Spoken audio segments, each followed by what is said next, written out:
Pilipinas ngayon! Narito na ang pinakamainit na mga balita na nakalap sa bawat sulok ng bansa. Ihahatid sa bawat Pilipino saan man kayo sa mundo. Ang Pilipinas ngayon! Pakinggan ang bawat kaganapan sa bawat lalawigan. Ito ang Pilipinas ngayon!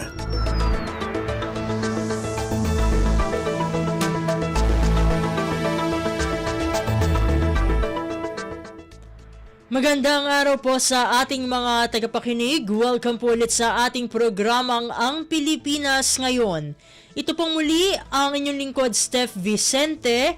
Samahan niyo po ako sa kabuuan ng ating palatuntunan.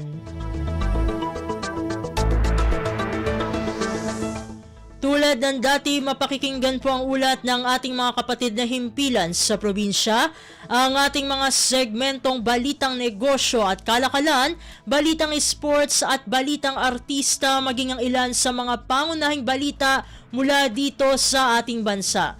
Yan po sa kabuuan ng ating palatuntunan, ang Pilipinas Ngayon. Mga kaganapan sa Kamaynilaan at mga kalapit na lalawigan dito sa Ang Pilipinas Ngayon.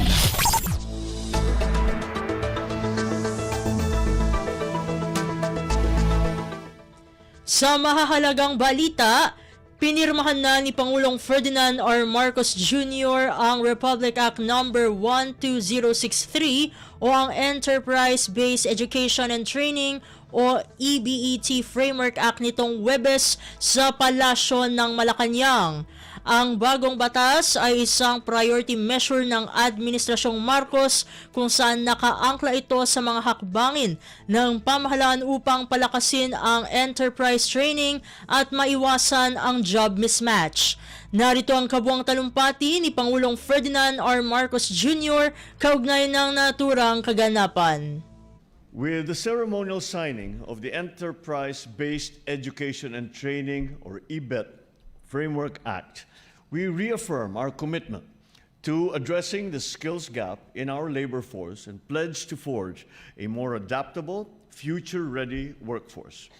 Through this law, we renew our focus on our most important asset, our people. The EBET Framework Act is both visionary and certainly timely. Yesterday, the PSA released the latest labor force survey, and I'm happy to note that our employment and unemployment rates improved in the past 3 months. With this law, I'm confident that we will be able to sustain and further improve these numbers. By establishing a framework on career advancement and industry-relevant skills, this law directly addresses the issues of the lack of formal training and skill mismatches, ensuring that every Filipino can contribute and benefit from our nation's growth. Of course, we have our legislative branch to thank for the passage of this law. With your support, we are taking a step towards sustainable development of our people. At its heart, the EBET Framework Act aims to provide Filipino workers with accessible and relevant skills training, bridging the capabilities of individuals with the demands of industry. By opening pathways to professional growth, employment opportunities, and entrepreneurship, we are answering the call for quality employment and fostering a globally competitive workforce. Through this act, we will harness private sector partnerships to align our training programs with real-world industry needs. The private sector will play a crucial role in ensuring that our workforce is properly equipped with the right skills to meet the demands of the industry. To further support this alignment, the EBET Framework Act harmonizes various approaches, apprenticeship, leadership, and the dual training system under one cohesive structure. Designed with inclusivity in mind, this serves as a broad range of skills and professional levels. The general EBET programs will target foundational and mid-level skills, providing participants with practical training that prepares them for immediate employment.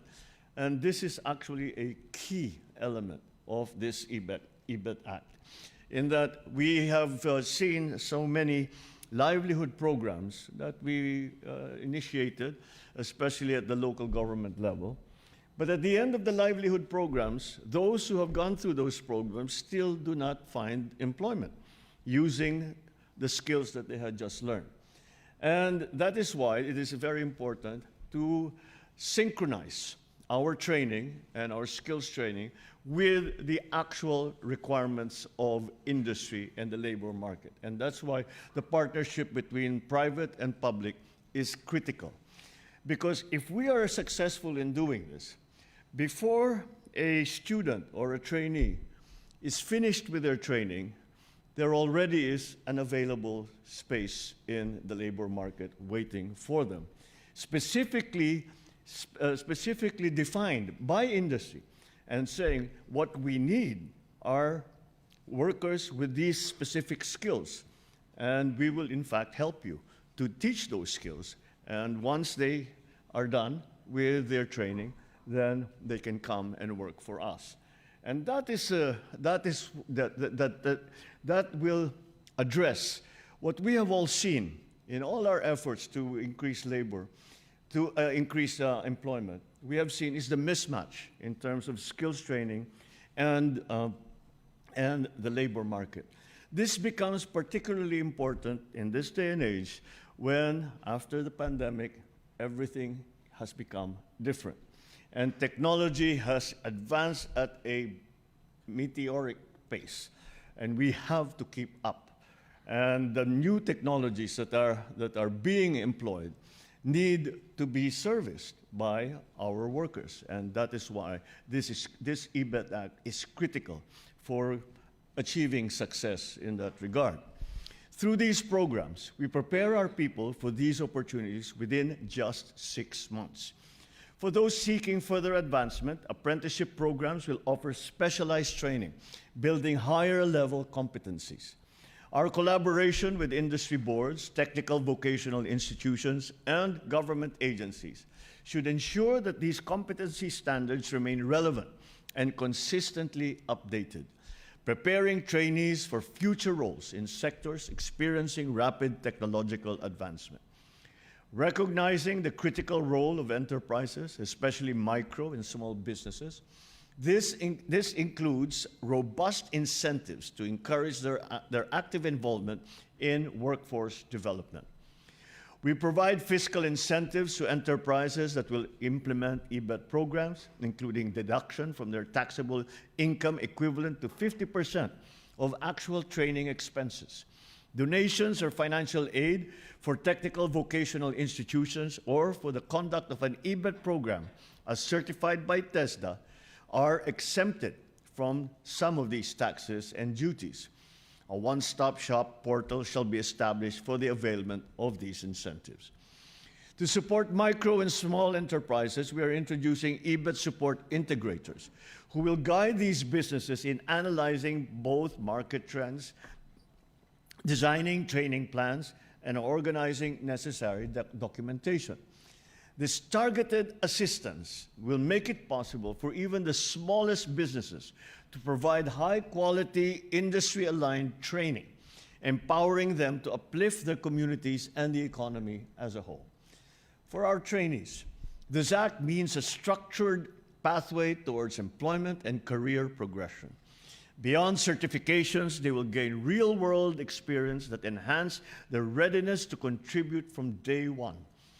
In signing the EBET Framework Act into law, we lay a stronger foundation for a workforce that is agile, skilled, and ready to meet the demands of a rapidly evolving world. Through this legislation, we realize our vision of a nation where talent is nurtured, potential is realized, and opportunities abound for all our people. So let us build a workforce that can compete on the global stage. We have succeeded in that regard, but we have to do this if we are to continue that success and build upon it.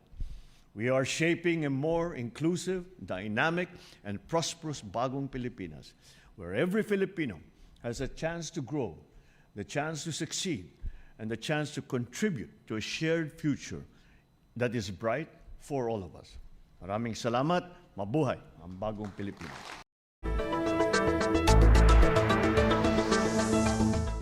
Si Pangulong Ferdinand R. Marcos Jr.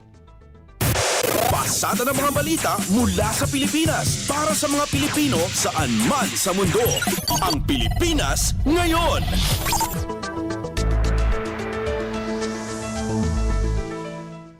Sa iba pang mga balita, ipinangako ni Pangulong Ferdinand R. Marcos Jr.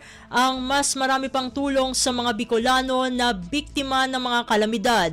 Sa muling pagbisita ni Pangulong Marcos sa Bicol, sinabi niya na gagawin ng gobyerno ang lahat ng paraan upang matiyak na makararating ang tulong kahit sa mga liblib pang lugar sa lalawigan. Hindi lamang yung binibigay ng Department of Agriculture, ngunit idadagdag pa natin, naghanap pa kami ng pondo galing na sa Office of the President para matulungan, mabigyan ng tigsa 10,000 ang ating mga magsasaka at ang ating mga fishermen. Kaya naulit ang pagbalik ko rito. Si Pangulong Ferdinand R. Marcos Jr. Kumpleto, detalyadong balitaan, di papahuli sa mahahalagang kaganapan. Kamustahin ang inang bayan, ang Pilipinas ngayon.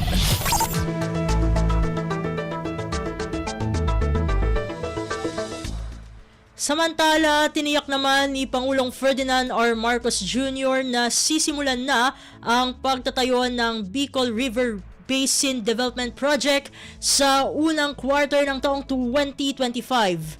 Sa kanyang talumpati sa Albay, sinabi ni Pangulong Marcos na hindi na ito isang konsepto lamang, ngunit isang gusali na tiyak ng bubuuin sa susunod na taon. Umpisang-umpisa pa lang, pagkadating ng bagong taon, ng 2025, first quarter ng 2025, mararamdaman na po natin na may nagsisimula na para hindi na tayo naghahabol dahil nababaha ang Bicol River Basin at lagi natin wala tayong magawa kundi mag-antay bago mawala yung tubig. Si Pangulong Ferdinand R. Marcos Jr. Pasada ng mga balita mula sa Pilipinas para sa mga Pilipino saan man sa mundo. Ang Pilipinas ngayon.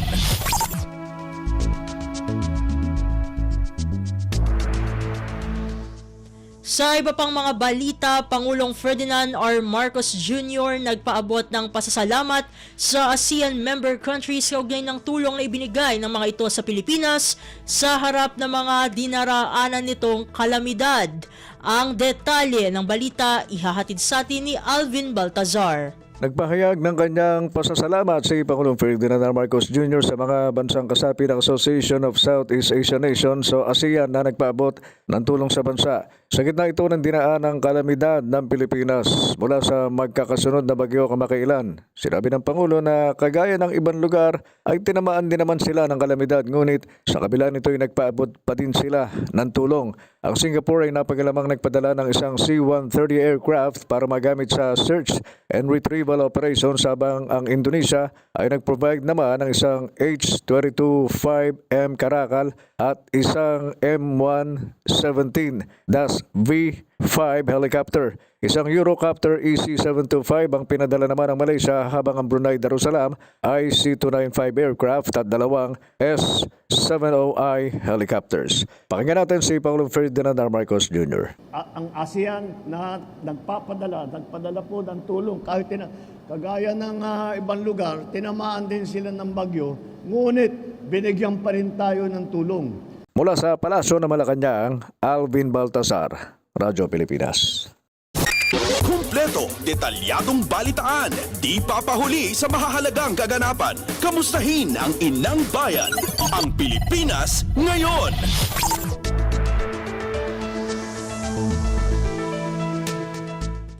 Samantala, inatasan ni Pangulong Ferdinand R. Marcos Jr. ang lahat ng ahensya ng gobyerno na manatiling naka-high alert bilang tugon sa bagyong Marce. Sa isang pahayag, binigyang diin ni Pangulong Marcos na dapat agad makararating ang mga importanteng impormasyon sa mga komunidad at maiulat ng tama ang lahat ng on-the-ground situation. Inatasan din ng Pangulo ang mga otoridad na bantayan ang level ng tubig sa waterways at reservoir. Pinaghanda na rin ng punong ehekutibo ang mga rescue unit kabilang ang nagsasagawa ng rescue and relief operations na ihanda ang kanilang kagamitan at sasakyan.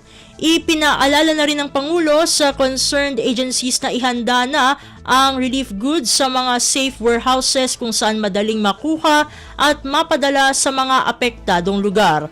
Pinapa-standby na rin ni Pangulong Marcos ang Department of Public Works and Highways o DPWH at Department of Transportation o DOTR para sa road clearing operations. Pasada ng mga balita mula sa Pilipinas para sa mga Pilipino saan man sa mundo. Ang Pilipinas ngayon.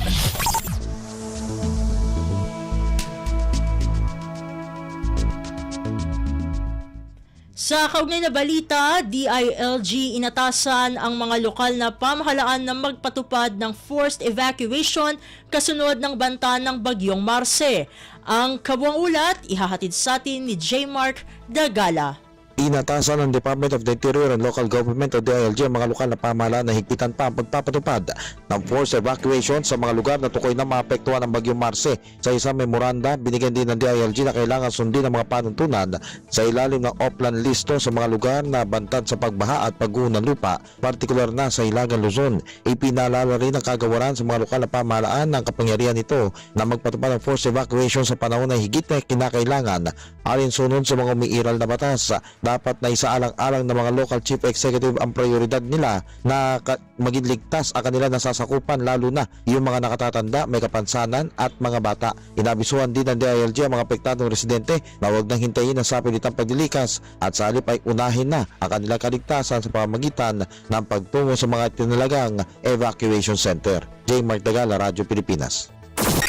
Kumpleto, detalyadong balitaan, di papahuli sa mahahalagang kaganapan. Kamustahin ang inang bayan, ang Pilipinas ngayon.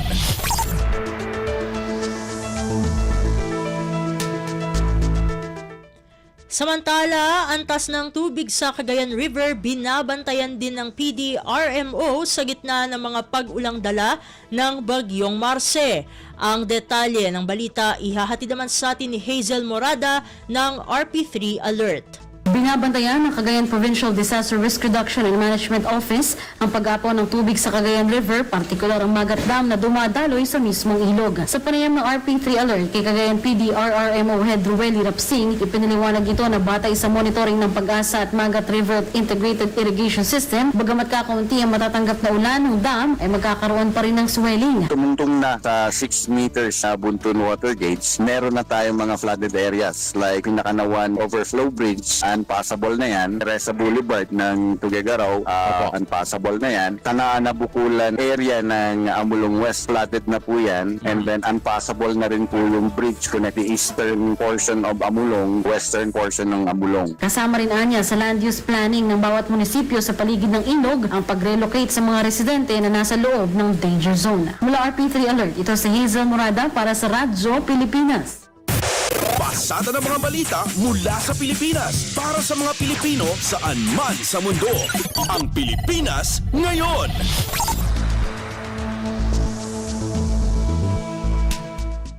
Sa iba pang mga balita, nagpaabot ng pagbati si Pangulong Ferdinand R. Marcos Jr. kay Donald Trump sa inaasahang pagkapanalo nito bilang Pangulo ng Amerika sa ikalawang termino.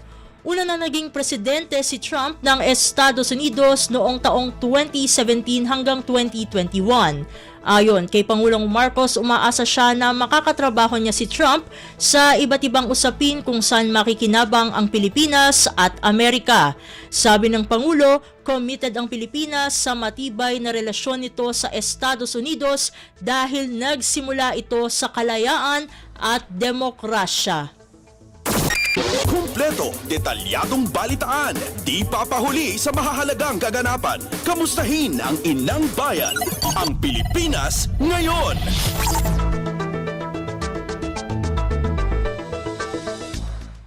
Samantala, ilang opisyal ng COMELEC nagtungo sa Amerika upang obserbahan ang naganap na halalan doon. Ang kabuang ulat, ihahatid naman sa atin ni Michael Rogas. Kinumpirma ng Commission on Election na bumiyahe patungo Amerika ang ilang matatas na opisyal nito para obserbahan ang naging proseso ng halalan doon. Ayon kay Comelec Chairman George Erwin Garcia, nais nilang tingnan at pag-aralan ang mabilis ng proseso at paglalabas ng resulta ng naging halalan sa pagitan ni na Vice President Kamala Harris at dating US President Donald Trump. Inobserbahan din daw ng mga opisyal ng komisyon ang paggamit ng AI o Artificial Intelligence at deepfake na maaari din gawin dito sa eleksyon sa Pilipinas sa susunod na taon. Bukod sa pagtungo ng mga opisyal ng Comelec sa Estados Unidos, nagkaroon din ng pagkakataon ang ilang opisyal nito na obserbahan ang naging proseso ng halalan sa pamamagitan ng Election Watch na inorganisa ng Embahada ng Amerika na nandito sa Pilipinas. Ito si Michael Rogas para sa Radyo Pilipinas. Pasada ng mga balita mula sa Pilipinas para sa mga Pilipino saan man sa mundo. Ang Pilipinas ngayon.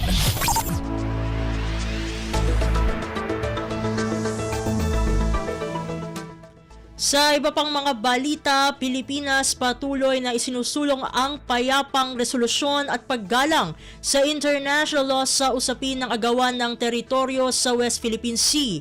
Ang detalye ng balita ihahatid sa atin ni Kathleen Forbes. Binigyan din ni House Speaker Martin Romualdez na nananatili ang posisyon ng Pilipinas na idaan sa payapang resolusyon ang pagtalakay sa isyu ng agawan ng teritoryo sa West Philippine Sea. Sa kanyang pagdalo sa The Manila Dialogue on the South China Sea, sinabi niyang pinili ng bansa na idaan sa maayos na usapan ang pagresolba sa territorial dispute, hindi dahil sa mahina ang Pilipinas, ngunit dahil kinikilala at iginagalang natin ang international law. Binigyang halaga rin ng lider ng Kamara ang suporta ng ibang mga bansa sa posisyon ng Pilipinas na nagpapalakas sa validity ng naipanalo nating arbitral award at ang pagkakaroon ng rules-based order sa rehiyon. Ibinida rin ni Romualdez ang ginagawang pagpapalakas ng pamahalaan sa ating sandatahang lakas at Philippine Coast Guard para bantayan ang ating teritoryo, gayon din ang unified messaging upang ilabas at ipaalam sa mga Pilipino at international community ang mga illegal na aktibidad, pangaharas at agresyon sa ating mga mangingisda sa loob mismo ng ating teritoryo. Sabi pa ng House Speaker, hindi lang ito usapin ng heograpiya, ngunit pagprotekta sa ating kinabukasan at national legacy. Let us remember that our stand is about more than territory. It is about principles. It is about asserting that every nation, regardless of its size or power, deserves respect for its sovereignty. Ito si Kathleen Forbes para sa Radyo Pilipinas. Kumpleto, detalyadong balitaan, di papahuli sa mahahalagang kaganapan. Kamustahin ang inang bayan, ang Pilipinas ngayon.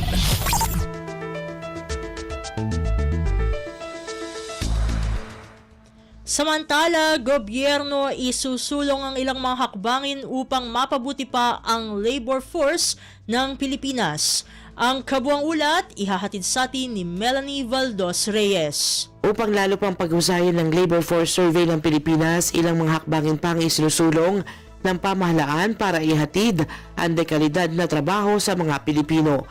Ginawa ng DOF ang pahayag kasunod ng inilabas na 3.7% na unemployment rate ng Philippine Statistics Authority para sa buwan ng Setyembre. Ayon sa DOF, kabilang na dito ang isla sa pinal ng NEDA na trabaho para sa bayan, ang 10-year Master Plan for Employment Generation. Ayon pa sa kagawaran, ang Green Skills for Green Job ng TESTA at Department of Labor and Employment ay magbibigay daan para sa highly technical workforce na kinakailangan sa renewable energy. Masusi ding ipatutupad ang Artificial Intelligence Roadmap and Strategy para sanayin ang bagong henerasyon ng mga scientists, researchers, engineers at development innovators. Inaasahan ding magbubukas ng maraming oportunidad sa Filipino workforce ang pagpapatupad ng bagong batas, ang Public-Private Partnership Code at ay inaabangang isa sa batas pang Create More Act. Melanie Valdos Reyes para sa Radyo Pilipinas. Pasada ng mga balita mula sa Pilipinas para sa mga Pilipino saan man sa mundo. Ang Pilipinas ngayon.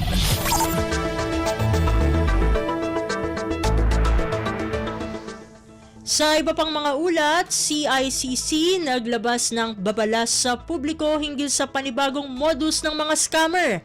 Ang detalye ng balita ihahatid naman sa atin ni Lawrence Tanhoco. Binalaan ng Cybercrime Investigation and Coordinating Center o CICC ang publiko hinggil sa kumakalat ngayong bagong short message services o SMS o text scam na nagpapahintulot sa mga fraudulent messages na makapasok sa mga lehitimong message threads. Ayon sa CICC, ito ang nagpapahirap sa mga account holders para matukoy kung lehitimo ba ang naturang text o hindi. Paliwanag ni CICC Executive Director Alex Ramos, ang isang fraudulent message ay kadalasang naglalaman ng links patungo sa mga peking websites kung saan kinakailangang ilagay ang mga personal na impormasyon ng isang tao at direkta itong makukuha ng mga scammer. Dagdag pa ni Ramos, nakakatanggap na ang opisina niya na makatulad ng sumbong patungkol sa mga text scams na mula sa mga financial wallets gaya ng GCash at Maya. Dahil dito, nanawagan din si Ramos sa publiko na maging mapanuri at huwag basta mag-click ng link galing sa mga text messages. Dapat din anyong maging suspetsyoso sa tuwing nakakatanggap ng mga text, partikular kung may link ito. Mula pa rin dito sa Southern part of Metro Manila, Lawrence Tanhoco, Radyo Pilipinas. Kumpleto, detalyadong balitaan, di papahuli sa mahahalagang kaganapan. Kamustahin ang inang bayan, ang Pilipinas ngayon.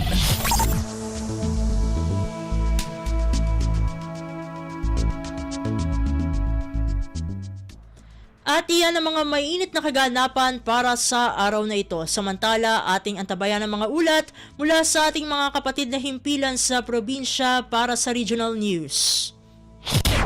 Balita mula sa lalawigan sa bawat rehiyon ng ating bayan. Dito sa Ang Pilipinas Ngayon.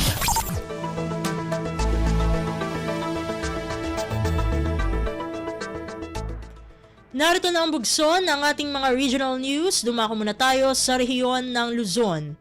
3 sityo sa Barangay Pasaling, Pagudpud, Ilocos Norte naghahanda na para sa preemptive evacuation.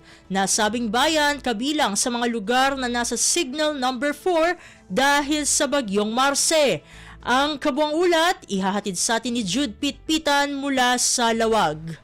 Talo asityo, weno patupulog kat 5 pamilya tinisyal ang may bakwit ti Barangay Pasaling, Pagudpud, Ilocos Norte. Gapu iti ididuprak ti bagyong Marce. Segon kani Barangay Kagawad Constantine Benemerito, dagiti nasao a pamilya kat agnanaed iti igid ti baybay. Rumrumor nga itagdama, mangrugin nga agtudo kan sipod pay iti kalman kat nakaron iti kapigsa iti angin na. Kamak dagiti residente kat dagiti nangangato nga daluyon, lumabes payan kadagiti seawall 30 to 60 a metro ti kadayon na kadagiti kabalbalayan. Impasigurado ti kagawad ang nakasagana da amang ipasidong kadagiti kailyanda no nasken nga isuda kat may bakwit kadagiti pagtanganda. Itay bigat it advisory iti DOS ti Pagasa na iramanan ti ili ti Pagudpud kadagiti nakaibayugan iti pagsenyalan numero 4 gapo iti sangbay ti bagyong Marce. Manipod iti syudad Dilawag, Jude Pitpitan para iti Radyo Pilipinas World Service.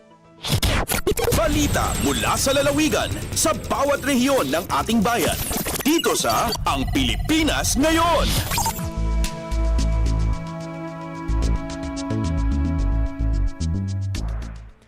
Inyong napakinggan ang ulat ni Jude Pitpitan mula sa Lawag. Puntahan naman natin ang Agoo. Bayan ng Agoo, La Union nakasungkit ng 4 na parangal sa CMCI Regional Awarding Ceremony. Narito naman si Glenda Sarak para sa balita.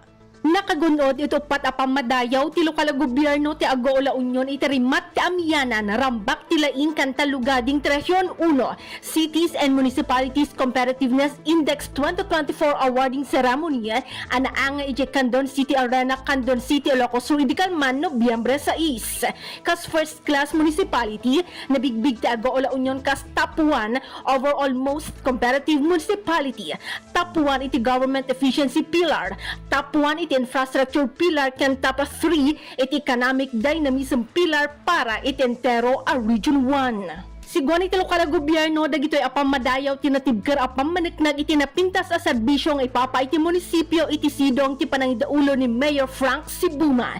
May nagitray ito impanamnama ti lokal gobyerno ti Agoo. Ted adapay apan nakapasayat dagiti programa ken proyekto ti munisipyo. Tapno mapaneknekan ti kina-competitive daytoy iti nagduduma atayak. Manipod Agoo, La Union, Glenda Bakungan Sarak para iti Radyo Pilipinas World Service. Balita mula sa lalawigan sa bawat rehiyon ng ating bayan. Dito sa Ang Pilipinas Ngayon.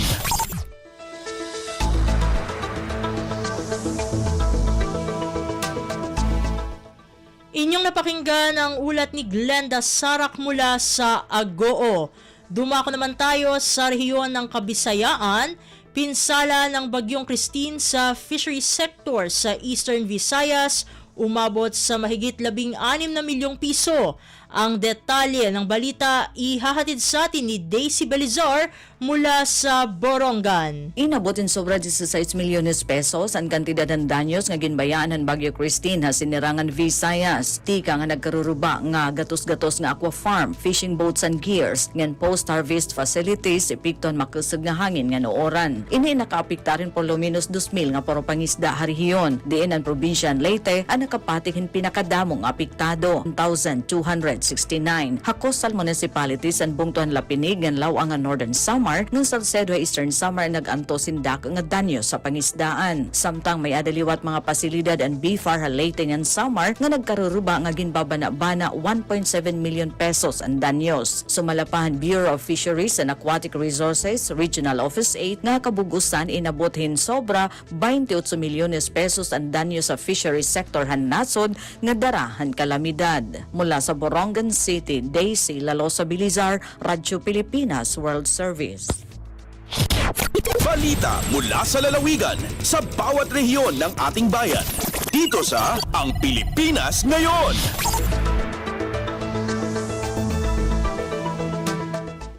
Inyong napakinggan ang ulat ni Daisy Belizar mula sa Borongan. Dumako naman tayo sa Sogod, bakuna eskwela sa bayan ng Malitbog, Southern Leyte nagpapatuloy. Ang kabuang ulat ihahatid naman sa atin ni Ruel Bugnos.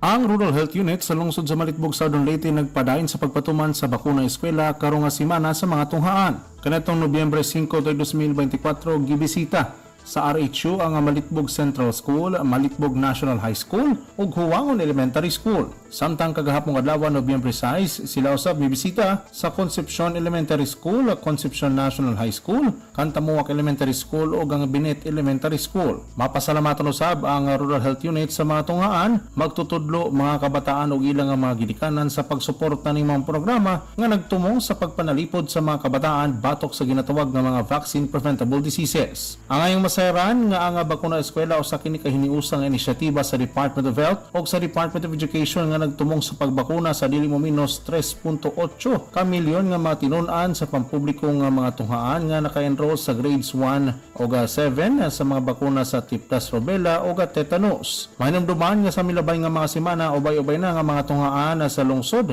ang nabisita alang sa pagpatuman ning maong programa. Balita gikan sa Southern Leyte, kini si Ruel Bugnos para sa Radyo Pilipinas sa World Service. Balita mula sa lalawigan sa bawat rehiyon ng ating bayan. Dito sa Ang Pilipinas Ngayon.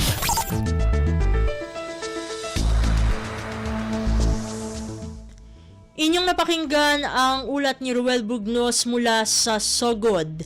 Dakuy naman natin ngayon ang rehiyon ng Mindanao. Ika-16 na People's Caravan isinagawa ng National Housing Authority Region 10.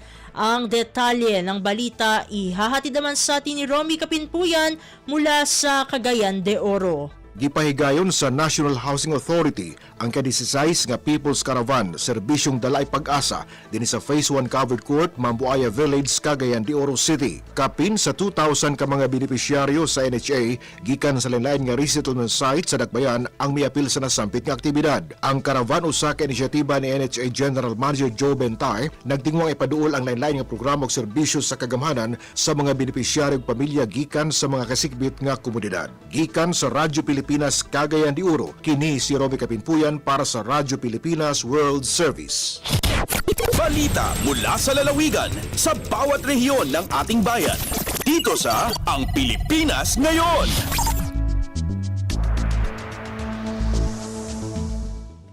Inyong napakinggan ang ulat ni Romy Kapinpuyan mula sa Cagayan de Oro. Puntahan naman natin ang Zamboanga.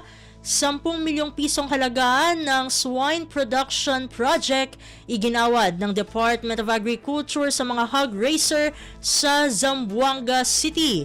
Narito si Shirley Espino para sa balita.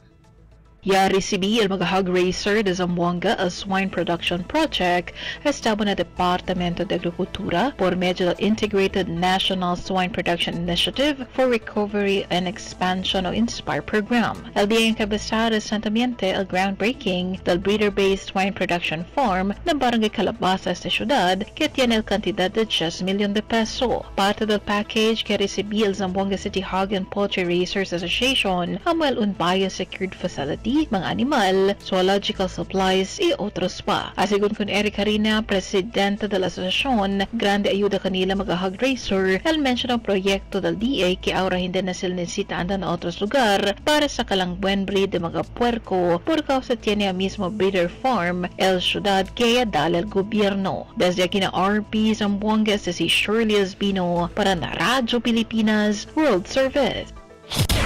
Balita mula sa lalawigan sa bawat rehiyon ng ating bayan. Dito sa Ang Pilipinas Ngayon.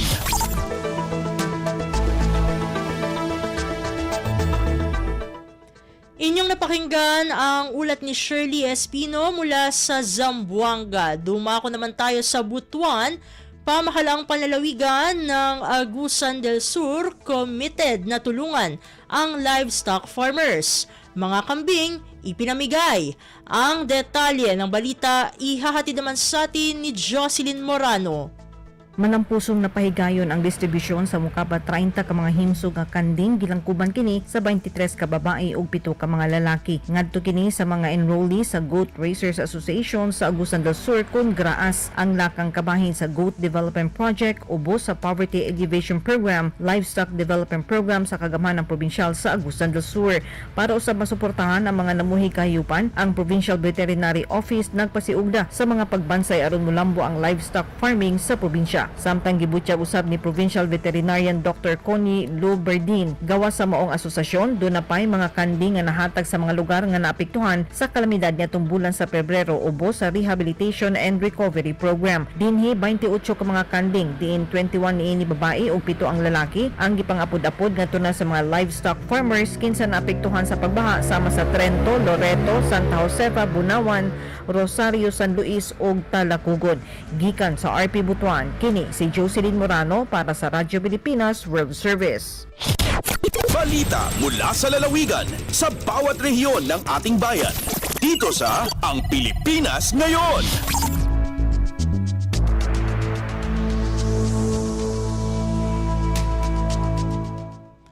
Inyong napakinggan ang ulat ni Jocelyn Morano mula sa Butuan. Puntahan naman natin ang Iligan. Kauna-unahang Tatak Pinoy Project sa Region 10, inilunsad ng DTI Lanao del Norte. Ang kabuang ulat, ihahatid sa atin ni Sharif Timhar Habib Majid. Formal nga gilusad sa Department of Trade and Industry o DTI Lanao del Norte niadtong Lunes, November 4 ang unang Tatak Pinoy proyekto sa tibok rehiyon sa Northern Mindanao dungan sa paglusad sa tibok semana nga selebrasyon sa Garbo, Iligan and Lanao del Norte sa Robinsons Mall, Iligan gikan November 4 hangtod 9. Ang maong proyekto nagpakita sa mga makabag-ong disenyo sa mga materyales sa panimalay ug mga dekorasyon nga gibuhat sa bamboo o kawayan. Matud ni DTI Lanao del Norte Provincial Director Jane Marita Bucan, kini magsilbi nga plataporma sa pagpasiugda sa creative design ug construction industries nga nagtumong sa pagsuporta sa operasyon sa mga negosyo nga nakabase dinhi. Gipambit usab ni DTI Region 10 OIC Assistant Regional Director Almer Masillones nga komitado ang DTI sa pagpasiugda sa kalambuan sa mga industriya, pinaagi sa pagpadaghan ug pagpalambo sa micro, small and medium enterprises o MSMEs nga nagsilbing kusog sa ekonomiya. Subay sa bisyon sa Tatak Pinoy Act, nagtuo si Masillones nga kinahanglang hatagan og prioridad ang pagpadaghan sa mga lokal nga produkto ug pagpalig sa mga mamumuo aron makabot ang global nga mga sumbanan. Nakaangkla kini sa Republic Act No. 11981 o ang Tatak Pinoy Act nga gipirmahan ni Presidente Ferdinand R. Marcos Jr. ngadtong February 26, 2024 nga nagtumong sa pagpaligon sa estratehiya sa industrialisasyon sa Pilipinas. Gikan sa Radyo Pilipinas Iligan, kini Sheriff Timhar alang sa Radyo Pilipinas World Service. Balita mula sa lalawigan sa bawat rehiyon ng ating bayan. Dito sa Ang Pilipinas Ngayon.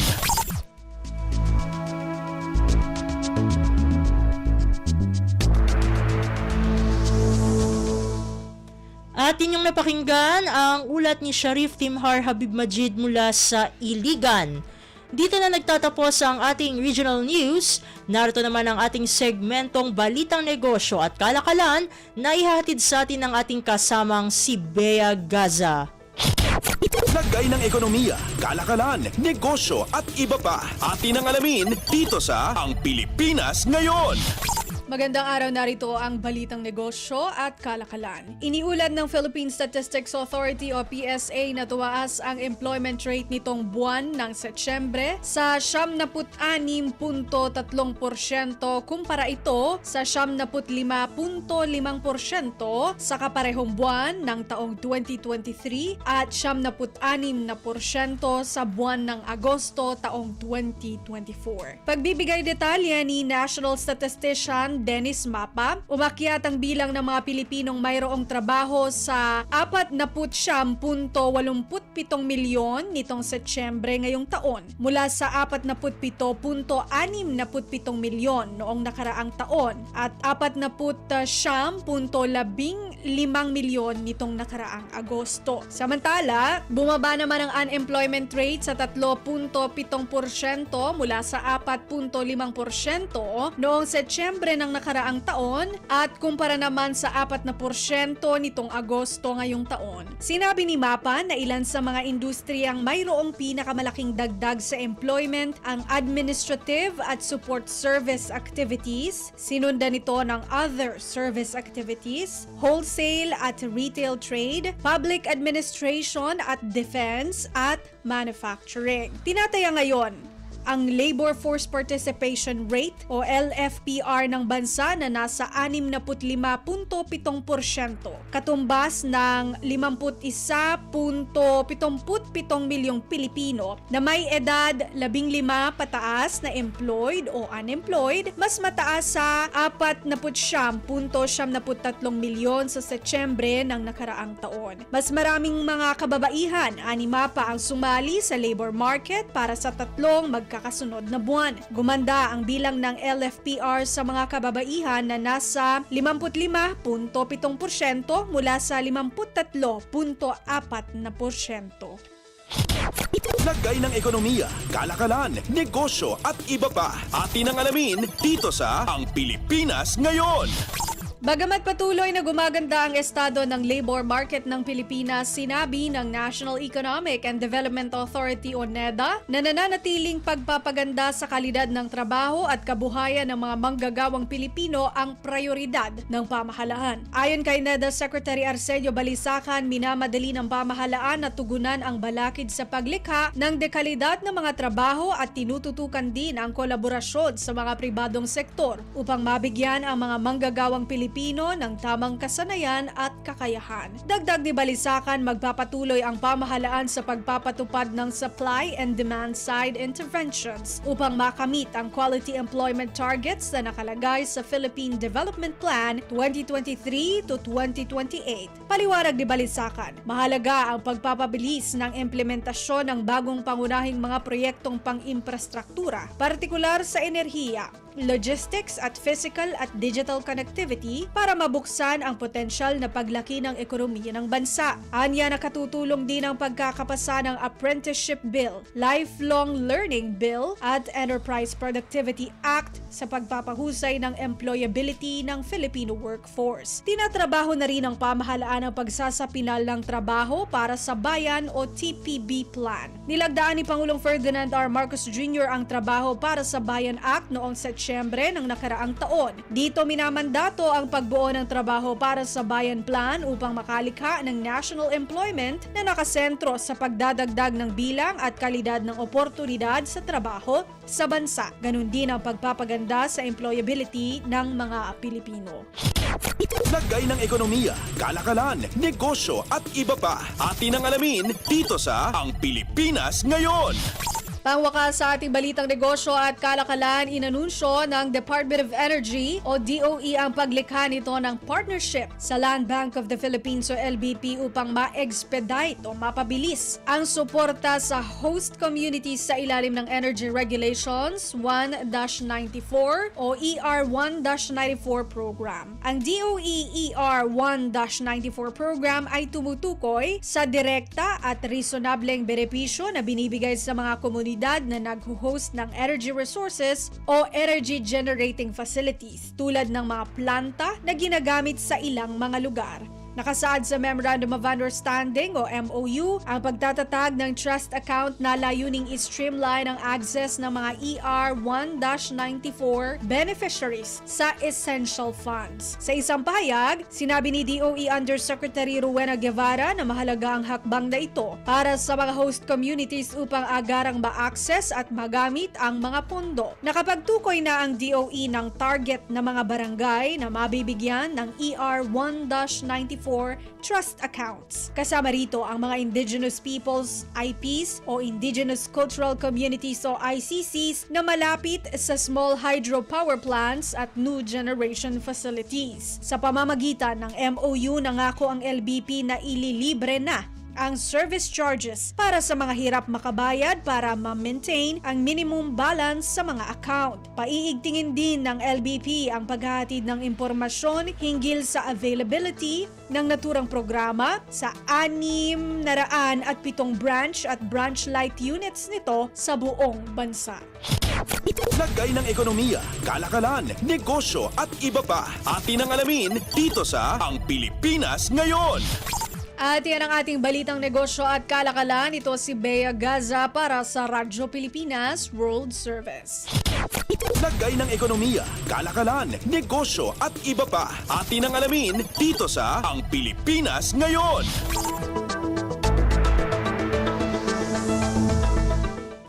Maraming salamat, Bea, para sa ating segmentong Balitang Negosyo at Kalakalan. Narito naman ang ating segmentong Balitang Sports na ihahatid sa atin ng ating kasamang si Leo Magpayo.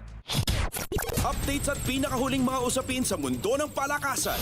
Atin ang pakinggan dito sa Ang Pilipinas Ngayon. Magandang araw. Narito na po ang Sports Balita. Lumapit sa isang panalo na lamang ang Token Tex pagkatapos dominahin ang Barangay Ginebra 99-72 sa PBA Governors Cup. Kinuha ng Tropang Giga ang abanse sa serye 3-2 sa Game 5 ng kanilang Best of 7 Finals na ginanap sa Smart Araneta Coliseum. Naging balanse ang atake ng Tropang Giga kung saan 5 players ang nakagawa ng double figures sa pangunguna ni na Ronde Hollis Jefferson at Roger Pogoy na kapwa nakalikom ng 16 na puntos habang nakagawa pa ng 10 rebounds, 3 assists at 1 tapal ang TNT import. Nagambag naman si Calvin Oftana ng 15 puntos, 8 rebounds at 2 assists habang nagtapos ng may 11 at 10 puntos si Kelly Williams at Jason Castro ayon sa pagkakasunod. Samantala, naging malamya ang performance ni Gin King resident import Justin Brownlee kung saan nakagawa lamang ito ng 8 puntos. Nanguna naman sa panig ng Ginebra sina Scotty Thompson at L.A. Tenorio na kapwa nakagawa ng 13 puntos habang nagtapos ng may 10 puntos si Stephen Holt. Susubukan ng tapusin ng Tropang Giga ang serye at angkinin ang Corona sa Game 6 ng Finals na gaganapin itong darating na Biyernes sa kaparehong venue. Updates at pinakahuling mga usapin sa mundo ng palakasan. Atin ang pakinggan dito sa Ang Pilipinas Ngayon.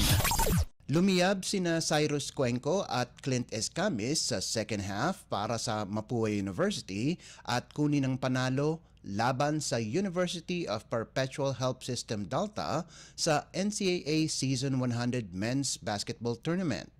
Nakagawa ng pinagsamang 9 na 3-pointers ang tambalang veterano para sa Cardinals para maging solido ang kanilang kapit sa twice-to-beat bonus kung saan napaganda nila ang kanilang record sa 12-3 sa likuran ng 6 na sunod-sunod na panalo. Sa kabilang panig, bumagsak ang Altas sa 6-10 at malapit nang matanggal sa kompetisyon. Nagtapos ng may team high na 21 puntos si Cuenco sa likuran ng magandang 6 of 8 shooting mula sa 3-point line, kasama pa ang 2 assist at 1 rebound habang nagambag si Escamis ng 18 markers, 5 assist, 3 steals at 1 rebound. Nanguna naman si JP Boral para sa Altas sa nagawa nitong 14 na puntos, 4 na rebounds at 1 assist, habang nakalikom si Christian Pagaran ng 13 markers, 5 boards at 1 assist para sa ikalawang sunod-sunod na talo ng Altas. Updates at pinakahuling mga usapin sa mundo ng palakasan. Atin ang pakinggan dito sa Ang Pilipinas Ngayon. Maganda ang ipinamalas ni Louie Ramirez sa kanyang pagbabalik aksyon pagkaraang hindi makapaglaro ng unang 2 laban ng Signal sa 2024 Spikers Turf Invitational Conference Men's Basketball Tournament dahil sa shoulder injury. Nag-debut ang power hitter ng may pasabog kung saan nanalo ng 2 magkasunod ang HD Spikers pagkatapos ang isang talo at mapaganda ang record sa 3-1. Impresibo ang kanyang unang laban sa Signal kung saan nakagawa ito ng 7 puntos kahit sa third set lamang ito naglaro kung saan dinomina ng Signal ang Martelli Meets 25-10, 25-15 at 25-12 noong Oktubre at 30. Lumiyab naman si Ramirez sa kanyang ikalawang laro kung saan nakagawa ito ng 19 na puntos sa kapanapanabik na 25-21, 25-21, 18-25, 25-27 at 15-11 panalo nitong linggo laban sa crisscross na kanilang nakalaban sa finals noong Open Conference. Dahil sa kanyang impresibong performance para sa reigning Open Conference champion, ay nasikwat ni Ramirez ang Spikers Turf Press Corps Player of the Week para sa linggo ng Oktubre at 30 hanggang Nobyembre at 3. Updates at pinakahuling mga usapin sa mundo ng palakasan. Atin ang pakinggan dito sa Ang Pilipinas Ngayon. At yan ang pinakahuling balita sa larangan ng palakasan. Para sa Radyo Pilipinas World Service, ito po si Leo Magpayo. Magandang araw. Updates at pinakahuling mga usapin sa mundo ng palakasan. Atin ang pakinggan dito sa Ang Pilipinas Ngayon.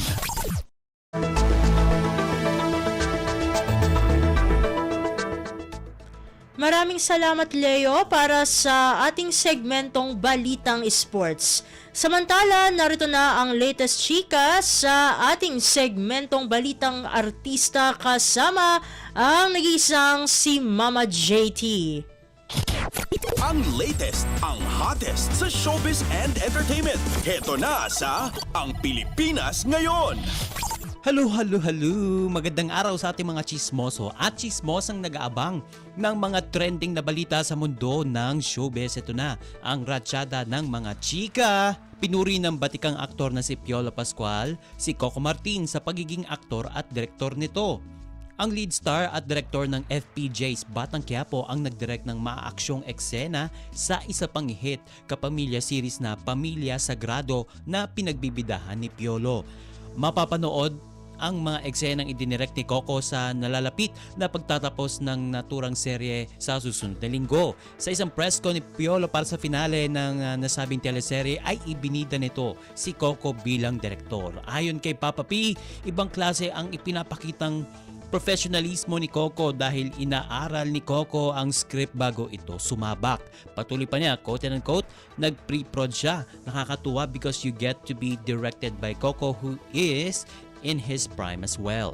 Sabi niya, kahit hanga ito sa pagiging direktor ni Coco ay nagpakatotoo ito at inamin niya na hindi niya nakikita ang sarili na mag-direct ng isang palabas. Batid nito ang level ng dedikasyon na ipinapakita ng Batang Quiapo lead star, kaya ayaw nitong magmarunong sa isang craft na hindi niya alam na gawin.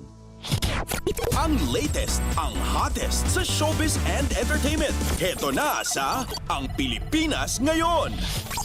Sa iba pa natin chika for today, and speaking of Coco Martin, tutuparin na nito ang hiling ng award-winning veteran actress na si Gina Pareño na makabalik sa showbiz at makapagtrabaho uli. Ito ay matapos na iparating ng mga netizens na tinaguriang teleserye King na sana'y tulungan niya si Gina na magkaroon uli ng acting project tulad ng hiniling na to sa isang panayam. Sabi nga ni Coco nang pinaunlakan niya ang panawagan ng mga netizen, nakalinya na ang veteranang actress upang tulungang makabalik sa showbiz. Ayon pa kay Coco, hindi raw kasi pwede na isalang agad kasi si Gina na nagbabalik showbiz nang hindi pa handa. At nabanggit ng aktor na isa si Gina sa mga nagturo at nag-alaga sa kanya noong nagsisimula pa lamang ito sa entertainment industry. Ang latest, ang hottest sa showbiz and entertainment. Heto na sa Ang Pilipinas Ngayon. At sa uli natin chika for today, nagsalita na ang kapamilya star na si Maris Racal kung bakit may twinning shoes sila ng katambal na si Anthony Jennings na naispatan ng mga netizens na pareho nilang suot habang nagbabakasyon sa ibang bansa kasama ang rumored couple na sina Richard Gutierrez at Barbie Imperial. Sabi ni Maris, matagal na raw siyang may ganoong sapatos at nagkataon lang daw na mayroon din si Anthony. Matatanda nga single na ang actress matapos aminin ni Maris na hiwalay na sila ng boyfriend nito na si Rico Blanco at si Anthony naman sa kabilang side ay hiwalay na rin sa non-showbiz girlfriend niya na ayon sa mga impormasyon pero hindi pa ito kumpirmado sa ngayon. Hindi pa kasi nagsasalita tungkol dito si Anthony o sina Anthony at maging ang sinasabing ex niyang si Jam Villanueva. Nagsimula ang love team ni na Anthony at Maris nang mag-click ang kanilang pair sa teleseryeng Can't Buy Me Love na pinagbidahan ni na Donnie Pangilinan at Bel Mariano. Ang latest, ang hottest sa showbiz and entertainment. Heto na sa Ang Pilipinas Ngayon. And OMG, wala na tayong sapat na oras para sa ating balitang artista. Maraming salamat mga kachismis sa pakikinig sa aking mga chika for today. Ako po si Mama JT para sa Radyo Pilipinas World Service. Ang latest, ang hottest sa showbiz and entertainment. Heto na sa Ang Pilipinas Ngayon.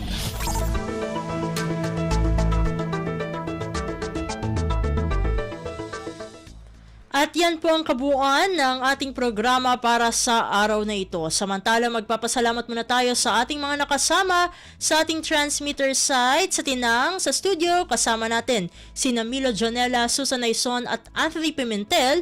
Salamat din sa mga naghatid ng mga ulat mula sa Kamaynilaan at mga probinsya, pati na rin ang naghatid sa atin ng segmentong Balitang Negosyo at Kalakalan na si Bea Gaza, ng segmentong Balitang Sports na si Leo Magpayo, at ng segmentong Balitang Artista na si Mama JT. At syempre, maraming salamat sa ating station manager na si Mr. Ray Sampang. Maraming salamat po hanggang sa susunod na edisyon ng ating palatuntunan. Huwag kalimutang mag-like, mag-follow at mag-subscribe na sa mga social media account ng Radyo Pilipinas World Service upang maging laging updated sa mga mahahalagang balita. Ito pong muli ang inyong lingkod, Steph Vicente. Mabuhay po tayong mga Pilipino. At yan ang Pilipinas Ngayon. Muling samahan si Ben Blones sa parehong oras at alamin ang pinakahuling mga kaganapan at balita saan man kayo naroon. Ang Pilipinas Ngayon.